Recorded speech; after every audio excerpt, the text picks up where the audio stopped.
ৰাখে হৰি মাৰে কোনে, মাৰে হৰি ৰাখে কোনে। মানে আঙুলি এইফালে টোৱালে চাৰিটা আঙুলি নিজৰ ফালে থাকে। আজি চাওক, যিসকলে মোৰ বিৰুদ্ধে ষড়যন্ত্ৰ কৰিছিলে তেওঁলোকৰ ৰাজনৈতিক অৱস্থা চাওক। দেৱৰত শইকীয়া প্ৰায় 50,000 ভোটত হাৰিলে, লুৰিণজ্যোতি গগৈ হাৰি গ'ল। ঠিক তেনেকে আমাৰ অসমৰ হাৱাপানীৰ লগত সম্পৰ্ক থকা ৰাজনৈতিক প্ৰতিটো দলেই মোক অস্পৃশ্য ঘোষণা কৰিলে। অন্তৰত গভীৰ আঘাত পাইছিলোঁ যে মই কি মহাপাপ কৰিলোঁ। মই এই নদীৰ গৰাখহনীয়া ৰোধ কৰিবলৈ কোৱাটো মোৰ মহাপাপ হ'ল নেকি? দৰিদ্ৰ মানুহৰ ন্যায়ৰ কথা কওঁতে মোৰ মহাপাপ হ'ল নেকি? কিন্তু আল্লাহ তালাৰ প্লেন বহুত বিশাল ডাঙৰ, আমি গমেই নাপাওঁ।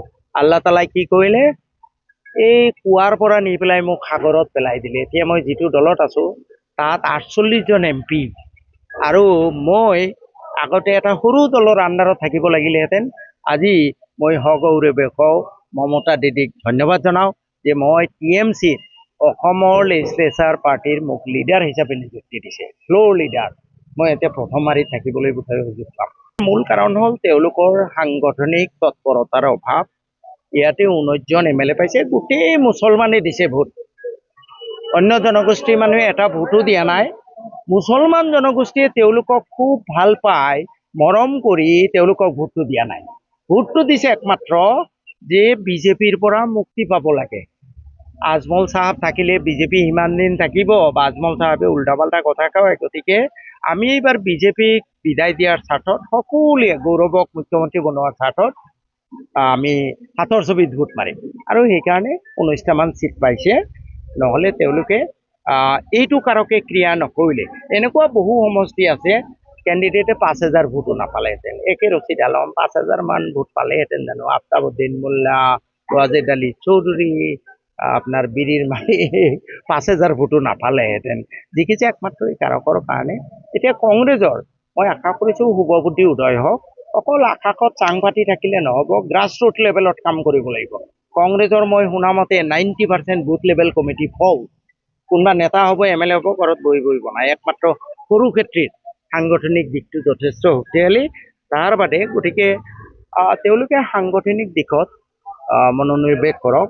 আৰু নিজৰ মাজত ইমান খোৱা কামোৰা, কোনে কাক মাৰি আগবাঢ়ি যাব সেইটোৱে চলি থাকে। সাংগঠনিক দিশত মনোযোগ দিয়ক, গ্ৰাছৰুট লেভেলত সংগঠন শক্তিশালী কৰক। মই কোৱাও ভাল নাপাব, বহুতে ক'ব তোমাৰ উপদেশ শুনিম নে। গতিকে তেওঁলোকৰ শুভবুদ্ধি উদয় হওক, সেইটোৱে মই ভাবোঁ।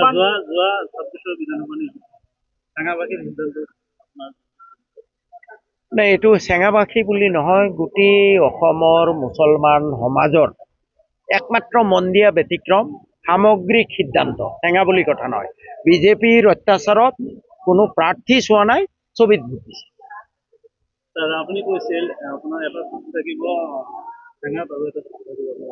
এটা চকু থাকিব নহয়, মই দুনিয়াখন দুটা চকুৰে চাওঁ।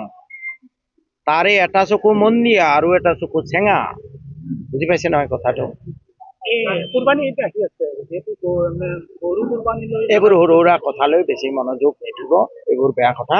জাকাতৰ কথা পাতক, বিয়াত খৰচ কমোৱাৰ কথা পাতক, সুদ খোৱা ঘোচ খোৱা এইবোৰ বন্ধ কৰক। বুজি পাইছেনে? গৰু কুৰবানী নিদিলে কি হ'ব? ধৰ্ম নহ'ব নেকি? দুম্বা কুৰবানী দিব নোৱাৰি নে? পেৰা দিব নোৱাৰি নে? ছাগলী দিব নোৱাৰি নে?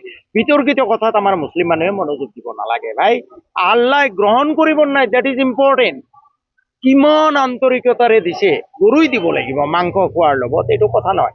মোৰ ইছলামত আছে, মোৰ ভাইয়ে যদি নাখাই থাকে মোৰ দুৱাই কবুল নহয়।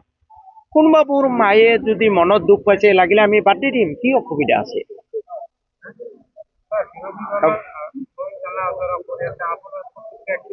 কি বিৰোধী দলৰ দলপতি সম্পৰ্কে মই একো নাজানো। এইটো কংগ্ৰেছ দলৰ আভ্যন্তৰীণ বিষয়, তেওঁলোকে সিদ্ধান্ত লওক। মোৰ মতামত কি? মই এতিয়া TMCৰ তৃণমূল কংগ্ৰেছ দলৰ লেজিসলেচাৰ পাৰ্টিৰ মই লিডাৰ। মই মোৰ দলৰ কথাই ক'ব পাৰিম।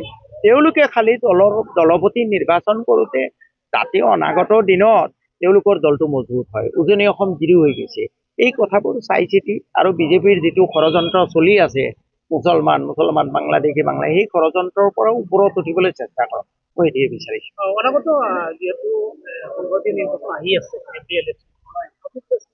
নাই নাই নাই নাই, অসম্ভৱ। মই এতিয়া মোৰ সমস্ত শক্তি কেন্দ্ৰীভূত থাকিব মন্দিয়া সমষ্টিৰ উন্নয়নৰ কাৰণে। মই প্ৰতিশ্ৰুতি দিছোঁ মন্দিয়া সমষ্টিৰ নাম্বাৰ 1।